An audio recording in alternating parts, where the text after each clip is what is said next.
నమస్కారం. వార్తలకు స్వాగతం. ముందుగా ముఖ్యాంశాలు. బీఆర్ఎస్ లీడర్ మీడియా సమావేశం, పలు అంశాలపై వివరణ.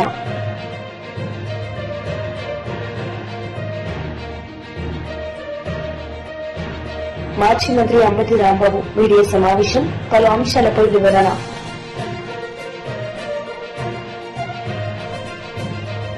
మాజీ మంత్రి అంబటి రాంబాబు మీడియా సమావేశం నిర్వహించారు. ఈ సందర్భంగా పలు అంశాలపై ఆయన మాట్లాడారు.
మాజీ మంత్రి దేవినేని ఉమామహేశ్వరరావు మీడియా సమావేశం నిర్వహించారు. ఈ సందర్భంగా పలు అంశాలపై ఆయన మాట్లాడారు.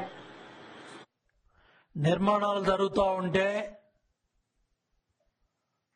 చూసి ఓర్వలేక తట్టుకోలేక విష ప్రచారం, ఫేక్ న్యూస్ స్ప్రెడ్ చేస్తా ఉన్నారు. ప్రకాశం బ్యారేజీకి గేట్లు పనిచేయట్లేదని, కొండవీటి వాగు నీళ్లన్నీ కూడా పొన్నూరు నియోజకవర్గం లక్షల ఎకరాలు మునిగిపోయాయని అక్కడ వైసీపీ నాయకులు ప్రచార ఆర్భాటాల కోసం మేము కూడా ఉన్నామని చెప్పుకోవడానికి తప్పుడు కథనాలు, ఫేక్ న్యూస్ స్ప్రెడ్ చేస్తా ఉన్నారు. దాని మీద కూడా సంబంధిత ఇరిగేషన్ శాఖ అధికారులు రోత పత్రిక, రోత ఛానల్ వాటికి సంబంధించి వచ్చిన కథనాల మీద కంప్లైంట్ ఇవ్వడం కూడా జరిగింది. అట్లాగే గవర్నమెంట్ ఫ్యాక్ట్ చెక్ లో కూడా ఇవన్నీ కూడా ఎక్కడో 100 కిలోమీటర్ల పైగా ఉన్న ప్రాంతంలో వాగులో వచ్చిన వాగు పొర్లిపోయిన ఖమ్మంపాడు ఏరియాలో ఆ దృశ్యాలను తీసుకొచ్చి వాటికి దమ్ము ధైర్యం ఉంటే ఈ తప్పుడు కథనాలు, తప్పుడు వ్యాఖ్యలు, ఈ ఫేక్ ప్రచారాలు పక్కన పెట్టి, నీ జైలు యాత్రలన్నీ కూడా పక్కన పెట్టి అసెంబ్లీకి వచ్చి చూడు, సెక్రటేరియట్కి వచ్చి చూడు, హైకోర్టుకు వచ్చి చూడు, ఎస్ఆర్ఎంలో వేల మంది పిల్లలు చదువుతున్నారు, వెళ్ళి చూడు, రోడ్లు ఎలా ఉన్నాయో, విట్ ఎలా ఉందో చూడు, అమృతం ఎలా ఉందో చూడు. ఓడిపోయి ప్రజలు బుద్ధి చెప్పినా ఒక్క ఛాన్స్ అని అధికారంలోకి వచ్చావు. 151 సీట్లు ఇచ్చారు.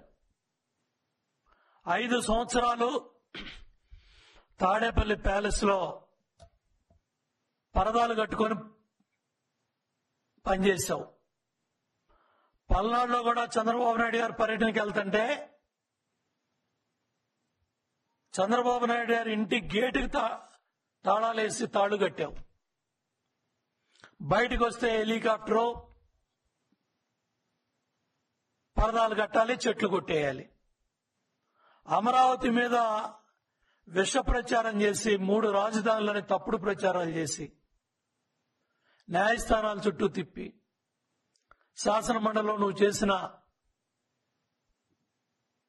పరిస్థితులన్నీ కూడా ఆ రోజు చంద్రబాబు నాయుడు గారు స్వయంగా చూశారు. అక్కడ షరీఫ్ గారు చైర్మన్ గా ఉన్నప్పుడు మీ మంత్రులు, మీ నాయకులు, మీ ఎమ్మెల్యేలు ఆయన మీద ఎన్ని తప్పుడు మాటలు మాట్లాడారు. శాసనసభలో ఎన్ని కారుకూతలు కూశారు. ఇంత చేసి 34,000 ఎకరాలు ఇచ్చిన 29,000 రైతాంగాన్ని, మహిళలని కూడా చూడకుండా డొక్కల్లో పోలీసులతో తన్నిచ్చి వేలాది మందిని కేసుల్లో ఇరికిచ్చి వందలాది మందిని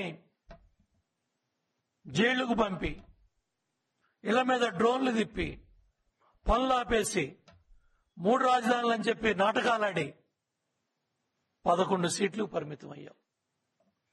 నువ్వు చేసిన ఈ తప్పుడు కార్యక్రమాల వల్ల ప్రజలు నీకు బుద్ధి చెప్పి అమరావతి రైతాంగం దగ్గర నుంచి రాష్ట్రంలో 5 కోట్ల మంది ప్రజలు కూడా జగన్మోహన్ రెడ్డి ప్రభుత్వం రాకూడదు. యువగళం పాదయాత్రలో లోకేష్ బాబు మైక్ ఇవ్వడానికి ఏడ్చారు. స్టూల్ బల్ల లాక్కెళ్లారు. చంద్రబాబు నాయుడు గారిని 53 రోజులు రాజమండ్రి సెంట్రల్ జైల్లో పెట్టారు. మహిళల మీద అసెంబ్లీలో తప్పుడు కూతలు కూశారు. కుటుంబ సభ్యులను అవమానం చేశారు. ఇంత చేసి నువ్వు 11 సీట్లు పరిమితమయ్యి 14 నెలలుగా శాసనసభ సమావేశాలు ఎప్పుడు జరిగినా కూడా రాకుండా శాసనసభకు భయపడి మొన్న జరిగిన పులివెందుల ఒంటిమిట్ట జడ్పీటీసీ ఎన్నికల్లో పరాభవం, పులివెందుల్లో డిపాజిట్లు కోల్పోవటం ఎంత సిగ్గుపడాలి జగన్మోహన్ రెడ్డి. నువ్వెన్ని కుట్రలో కుతంత్రాలు చేసినా బీఆర్ఎస్ లీడర్ మీడియా సమావేశం నిర్వహించారు. ఈ సందర్భంగా పలు అంశాలపై ఆయన మాట్లాడారు. ఆ ధనాన్ని ప్రజల సంక్షేమం కోసం ఆయన వెచ్చించాడు. చరిత్రలో ఇవాళ అట్లా ఒక గొప్ప నిరుపమానమైనటువంటి స్ఫూర్తిని అందిస్తూ నిలిచిపోయాడు. నిజానికి ఆయన ఎందుకు బహుజన అస్తిత్వంగా భావించాలి? చాలా బహుజన కులాల నుంచి చాలా మంది రాజులు వచ్చారు. కానీ సర్దార్ సర్వాయి పాపన్న ప్రత్యేకత ఏమిటంటే ఒక సామాన్యుడిగా పుట్టి అసామాన్యమైనటువంటి పోరాటం చేసి ఆయన రాజు కాగలిగాడు. ఒక్క బహుజనుడు తలుచుకుంటే రాజు కాగలిమంది బహుజనులు తలుచుకుంటే ఏమవుతుంది? అది మనం సర్వాయి పాపన్న నుంచి స్వీకరించాల్సినటువంటి స్ఫూర్తి. ఇవాళ సర్వాయి పాపన్న జయంతిని తెలంగాణ ఘనంగా జరుపుకుంటున్నది. ఆయన విగ్రహాలు ఇవాళ తెలంగాణలో ఎల్లెడలా ప్రతిష్ఠించుకున్నాం. మరోవైపు చూస్తే కాంగ్రెస్ ప్రభుత్వం బీసీలకు ఇచ్చినటువంటి హామీలన్నింటినీ కూడా తుంగలో దొక్కుతున్నది. కామారెడ్డి డిక్లరేషన్ ఒక నయం అంచనగా మిగిలిపోయింది. ఇప్పటివరకు దాని దిశగా బలమైన అడుగులేవి పడ్డది లేదు. బీసీ సప్లాన్ అన్నారు, ఏమీ లేదు. బీసీలకు దాదాపు 20,000 కోట్లు కదా, 20,000 కోట్లు అన్నారు సంవత్సరానికి బడ్జెట్. ఎంబీసీలకు మంత్రిత్వ శాఖ అన్నారు, ఏదీ చేసింది లేదు. చివరికి బీజేపీ నేతలు మీడియా సమావేశం నిర్వహించారు. ఈ సందర్భంగా పలు అంశాలపై ఆయన మాట్లాడారు. భారతీయ జనతా పార్టీకి సంపూర్ణ మెజారిటీ ఉన్నప్పుడు, ఎన్డీఏకు సంపూర్ణ మెజారిటీ ఉన్నప్పుడు 3 సార్లు రాష్ట్రపతి చేసే అవకాశం వచ్చింది. 3 సార్లు రాష్ట్రపతి చేసే అవకాశం వచ్చినప్పుడు ఒకసారి మైనార్టీ సామాజిక వర్గానికి చెందినటువంటి అబ్దుల్ కలాం గారిని, మరోసారి అవకాశం వచ్చినప్పుడు ఎస్సీ సామాజిక సంబంధ వ్యక్తిని రాష్ట్రపతిగా నియమించడం, మూడోసారి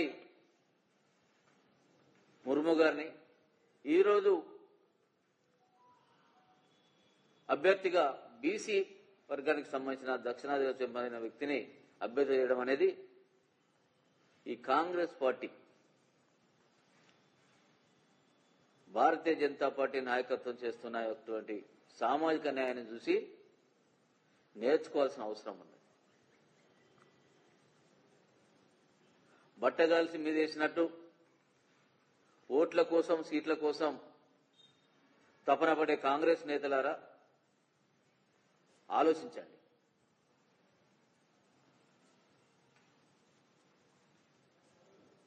మీరు మొదటి నుండి కూడా మీ పార్టీ అంబేద్కర్ కు వ్యతిరేకమైన పార్టీ, అంబేద్కర్ ఆలోచన విధానానికి వ్యతిరేకమైన పార్టీ, దళితులకు సంబంధించిన వ్యతిరేకమైన పార్టీ. మీకు రాష్ట్రపతులుగా గెలిచే అవకాశం ఉన్నప్పుడేమో పోటీలో ఎవరిని పెట్టి గెలిపించుకుంటారో సమాజం అంతా చూస్తున్నారు. 3 సార్లు మీకు ఓట్లు లేవు, మీరు రాష్ట్రపతిగా గెలవలేరు అని ఎన్డీఏకు, ప్రభుత్వానికి, భారతీయ జనతా పార్టీకి సంపూర్ణ మెజార్టీ ఉన్న తెలిసినప్పుడల్లా ఎస్సీలను అభ్యర్థులుగా పెట్టారు. మీరు గెలిచేటప్పుడేమో అగ్రవర్ణాలకు సంబంధించిన మీ సామాజిక వర్గాలు పెట్టుకుంటారు, ఓడిపోయేటప్పుడు మాత్రం దళితులకు సంబంధించిన మీరా కుమారి లాంటి వాళ్ళని పెట్టించి ఓడగొడతారు. అదే తరహాలో రాష్ట్రంలో కూడా మీరు అధికారంకి వచ్చే ముందు చెప్పిన మాటలకి, అధికారం వచ్చిన తర్వాత మీరు చేస్తున్న పరిపాలనకు చూసినట్టయితే నక్కకు నాగలోకానికి ఉన్నంత తేడా ఉన్నది. ఎస్సీ, ఎస్టీ, బీసీ వర్గాలకు సంబంధించిన విషయంలో ముఖ్యంగా ఇప్పుడు విద్యార్థుల సీజన్, విద్యా సంవత్సరం ఆరంభం. ఒకసారి విద్యా సంవత్సరం ఆరంభం విషయానికి ఒకసారి చూసినట్టయితే మీరు వచ్చిన 7.5 కాలంలో మీరు ఇచ్చిన హామీలు మీరు అమలు చేస్తున్న పనుల్లో చూసినట్టయితే బడ్జెట్ కేటాయింపులు, వాటికి సంబంధించిన కేటాయింపులే కాదు, వాటిని ఖర్చు చేసే విధానం. Biodiversity board chairman Neelayapalem Vijay Kumar media సమావేశం నిర్వహించారు. ఈ సందర్భంగా పలు అంశాలపై ఆయన మాట్లాడారు. మామూలు ప్రజలకి అసలు బుగ్గన రాజేంద్ర కావచ్చు, వైసీపీ కావచ్చు, వైసీపీ చెప్పింది ఏంటి, 4 నెలల్లో అంటే ఈ సంవత్సరం ఏప్రిల్ నుంచి జూలై వరకు మన ఆర్థిక పరిస్థితి ఎలా ఉంది, మనం ఏమైనా తగ్గామా లేకపోతే ఎక్కామా, లేకపోతే వైసీపీ చెప్పినట్టు వాళ్ళ 2024 కాదు 23 కంటే కూడా మేము తగ్గిపోయినామని సాక్షి రాశారు. సో మామూలు ప్రజలకి చెప్పాల్సిన బాధ్యత మా మీద ఉంది. కాబట్టి ఫస్ట్ లో రాష్ట్ర స్వంత ఆదాయం అంటూ ఉంటుంది. అంటే రాష్ట్రం తన సొంతగా సంపాదించుకునేది ఆదాయం 3 రకాలుగా వస్తుంది రాష్ట్రానికి. ఒకటి రాష్ట్ర స్వంత ఆదాయం, ఇంకొకటి కేంద్ర ప్రభుత్వం ఇచ్చే గ్రాంట్లు, మూడవది కేంద్ర ప్రభుత్వం ట్యాక్సుల్లో మేము ట్యాక్సులు కలెక్ట్ చేసిన తర్వాత మన బాటాగా ఇచ్చేది. అంటే 3 రాష్ట్రం సొంతంగా సంపాదించుకునేది, కేంద్ర ప్రభుత్వం ఇచ్చే గ్రాంటులు, మూడవది రాష్ట్రం పన్నుల్లో మనకు వచ్చే వాటా, కేంద్ర పన్నుల్లో మనకు వచ్చే వాటా. ఈ 3 రాజేంద్ర గారు ఏం చేశారంటే కేంద్రం ఇచ్చే గ్రాంట్లు ఒక రోజులో రావు, వాళ్ళ దీని ప్రకారం వస్తుంటాయి అన్నమాట. ఈ రాష్ట్ర ఆదాయం ప్రతి 30 రోజులకు ఒకసారి లెక్కేస్తారు, కానీ సెంట్రల్ గ్రాంట్ మాత్రం ఆ టైప్ లో రావు. దాని 2 కలిపేసి మాకు జూలైలో 55,000 కోట్లు వచ్చాయి అంటూ చాలా తప్పుడు ఫిగర్లు. ఒక ఆర్థిక మంత్రిగా పనిచేసిన వ్యక్తి మాట్లాడుకోవాలని మాటలవి. ఎందుకంటే చిన్నపిల్లలు కలిసి చేస్తలేవి. షేమ్ అంటారు చూడండి, మనం అట్లా షేమ్ అది. సో సరే, ఆయన ఏం చెప్పాడంటే మాకు 58,000 కోట్లు వచ్చాయండి 2023లో, 2 సంవత్సరాల తర్వాత కూడా మీకు 49,000 కోట్లు వచ్చాయని సాక్షులు రాసుకున్నాడు. సరే, వాళ్ళ పేపర్ వాళ్ళు ఇష్టం వచ్చి రాసుకుంటారు. కానీ యాక్చువల్ గా జరిగింది ఏంటంటే 2023 జూలైలో రాష్ట్రానికి వచ్చిన సొంత ఆదాయం అంటే GST, goods and service tax అనగా జీఎస్టీ, స్టాంప్స్ రిజిస్ట్రేషన్ మీద వచ్చే ఇది, land revenue, okay, sales tax, excise, union taxes లో మన యొక్క షేరు, ఇవి రాష్ట్రం సొంతగా సంపాదించుకునేది. కేంద్రం గ్రాంట్ ఇస్తుంది. గ్రాంట్ అంటే మధ్యాహ్నం భోజన పథకానికి కొంత ఇస్తుంది, అంగన్వాడీలు కొంత ఇస్తుంది, ఇట్లా ఒక్కొక్క పథకానికి ఇస్తుంది. ఆ యొక్క పథకానికి ఆ నెల 30వ తేదీన రావాలని రూల్ లేదు. పక్క నెలలో కూడా రావచ్చు, ఆ పక్క నెలలో కూడా రావచ్చు. సో ఈ నెల వచ్చిన గ్రాంట్లను కలిపేసుకునేసి చెప్పారు. ఇంకోటి ఏంటంటే 2023లో ఏకాఏకైనా జూన్ జూలై మాసాల్లో దాదాపు 17,000 నుంచి 25,000 కోట్ల రూపాయలు సెంట్రల్ నుంచి వచ్చింది. ఎందుకు వచ్చిందయ్యా అంటే 2014 నుంచి 19 వరకు మీ అందరు గుర్తుండే ఉంటుంది, revenue deficit grant, revenue road దాదాపు 11,000 కోట్లు మనకు రావాలి అంటూ మనం చాలా పోరాటం. ఇన్ఫాక్ట్ ఆ యొక్క పోరాటమే కేంద్ర ప్రభుత్వంతో మనం చాలా గట్టిగా అడుగుతూ వచ్చాం. కానీ 2019 దాకా రాలేదు. చివరికి 2023లో 2014లో రావాల్సిన డబ్బు 2023లో వచ్చింది. శ్రీమాన్ బుగ్గన రాజేంద్ర గారు ఆ డబ్బులు కూడా ఆదాయంతో కలిపేసి ఎప్పుడో 10 సంవత్సరాల క్రితం రావాల్సిన డబ్బు ఈ 2023 జూన్ జూలైలో వస్తే, జూలైలో ఆ డబ్బు కూడా కలిపేసుకొని మాకు బ్రహ్మాండంగా ఆదాయం వచ్చేసింది, అప్పుడు ఆదాయం కంటే ఇప్పుడు మీ ఆదాయం తక్కువ అన్నారు. షేమ్. ఇంకోసారి చెప్తున్నాను, మీరు ఆర్థిక మంత్రి అండి, వైసీపీలో కొద్దో గొప్ప మీకు నాలెడ్జ్ ఉంది అని ఇన్ని రోజులు మా యొక్క భావన. నేను గౌరవంగానే చెప్తున్నాను. ఇన్ని రోజులు రాజేంద్ర గారు కాస్త ఆచితూచి మాట్లాడతారు. మీకు ఎవరు రాయించారో, ఆయన దువ్వూరి కృష్ణ అని రాయించారు, ఇంకొకరు రాయించారు, నాకేం తెలియదు. కానీ ఇలా ప్రజల్ని మోసం చేయొద్దు, ఇట్స్ రాంగ్. జీఎస్టీ ఇందాక నేను చెప్పేట్టు రాష్ట్ర సొంత ఆదాయం అంటే 2023 జూలైలో 38,879 కోట్లు అండి, 38,000 crores చేంజ్ చేద్దాం. 2024లో 40,958 అంటే 41,000 crores, అంటే దాదాపు 3,000 కోట్లు పెరిగింది సంవత్సరానికి. 2025 జూలై మొన్న ఏమంటారు 15 days క్రితం మాజీ మంత్రి మేరు నాగార్జున మీడియా సమావేశం నిర్వహించారు. ఈ సందర్భంగా ఆయన మాట్లాడారు. మీరేమైనా దారాదత్తం చేస్తా ఉన్నారా ఆలోచించమని అడుగుతా ఉన్నా. ఏ కంపెనీలకు మీరు భూములు ఇస్తా ఉన్నారో. ఈరోజు ఐటీ కంపెనీలో పేరు మీద ఊరు పేరు లేనటువంటి అక్కడ వర్క్ కూడా జరగనటువంటి కంపెనీలకు మీరు భూములు అప్పలంగా కట్టబెడతా ఉన్నారంటే దానిలో మతలబు చెప్పాల్సిన బాధ్యత ప్రభుత్వం మీద ఉంది. ఏ ప్రభుత్వమైనా నిజంగా ఒక కంపెనీ ఏర్పాటు చేసి ఆ కంపెనీకి భూములు ఇవ్వాలంటే దాని ట్రాక్ రికార్డ్ చూడాలా, ఎంత ఉద్యోగాలు కల్పన ఇస్తుంది, ఎంత ఉపయోగపడుతుంది, తద్వారా పారదర్శకంగా ప్రభుత్వానికి ఎంత ఉపయోగం జరుగుతుంది, పెట్టుబడులు వస్తాయి అనేది ఆలోచించకుండా ఈరోజు బాధ్యత లేమితో, బాధ్యత రాహిత్యంతో ఈరోజు భూములు అప్పలంగా దోచిపెడతా ఉన్నారంటే దీనికి సమాధానం చెప్పాల్సినటువంటిది రాష్ట్ర ప్రభుత్వం కాదని అడుగుతా ఉన్నాం. ఈరోజు పర్టికులర్ గా ఐటీ కంపెనీల ముసుగులో రియల్ ఎస్టేట్ వ్యాపారానికి తెరదీసి ఎకరా 99 పైసలకు ఇస్తా ఉన్నారంటే ఆ ఐటీ కంపెనీల్లో పర్టికులర్ గా ఆ ఐటీ కంపెనీ పేరుతో వాణిజ్య సముదాయం గాని ఏర్పాటు చేసుకోవటం గాని తర్వాత దాన్ని ప్రత్యేకంగా మార్కెట్ ధరకు డిస్పోజ్ చేసుకోవటానికే ఐటీ కంపెనీలకు అవకాశం కల్పిస్తున్నారే తప్ప వేరే ఆలోచన మాత్రం లేదని ప్రస్ఫుటంగా అర్థమవుతా ఉంది. దీనికి తెలివిగా ఒకటి ఏం చేశారు, లిఫ్ట్ అనే పేరుతో ఈ విలువైన భూములన్నిటినీ పంజరం చేయటానికి ఆస్కారం కల్పించారు. ఆ లిఫ్ట్ అంటే land incentive for tech hubs అని, దీని పేరు మీద అప్లై చేసుకోవటానికి అవకాశం ఐటీ కంపెనీలకు ఇవ్వటం. ఇది చరిత్రలో ఎప్పుడన్నా ఏ రాష్ట్రంలో కానీ జరగల. పర్టికులర్ గా ఆంధ్రప్రదేశ్ లో విలువైనటువంటి భూములు, ఉదాహరణకి ఈ రాష్ట్రంలో ప్రెడామినెంట్ గా ఉన్నటువంటి భూముల్ని అవజేసే కార్యక్రమం రాష్ట్ర ప్రభుత్వం తీసుకుంది. ఆ కార్యక్రమంలో భాగంగానే 1-2 కొంచెం పేరున్నటువంటి కంపెనీలు తీసుకోవటం, ఆ ముసుగులో అసలు కంపెనీలు ఉన్నాయో లేవో తెలియనటువంటి వారికి అలాట్ చేయడానికి కూడా ముందుకొచ్చినటువంటి పరిస్థితిలో భాగమే విశాఖపట్నంలో వర్షా కంపెనీకి భూములు అలాట్ చేయాలనుకోవటం. ఎప్పుడు వర్షా కంపెనీకి స్టాండర్డ్స్ లేవని తెలిసి ప్రజలంతా గగ్గోలు పెడతా ఉన్నారో అప్పుడు వెంటనే లిఫ్ట్ ని ఇన్వాల్వ్ చేసి తద్వారా దీని ద్వారా భూముల్ని కేటాయించే కార్యక్రమాన్ని ఏర్పాటు చేశారు. అసలు వర్షా కంపెనీ లాంటి సత్తా లేనటువంటి కంపెనీలకు మీరు భూములు పంజారం చేస్తా ఉంటే రాష్ట్ర వ్యాప్తంగా ఉన్నటువంటి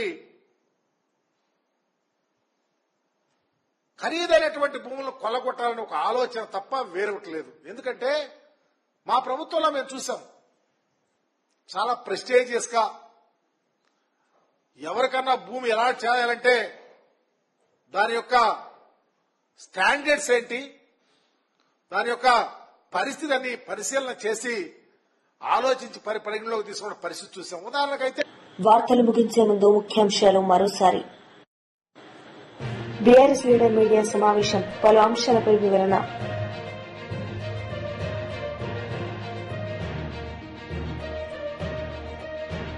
మాజీ మంత్రి అంబటి రాంబాబు మీడియా సమావేశం, పలు అంశాలపై వివరణ.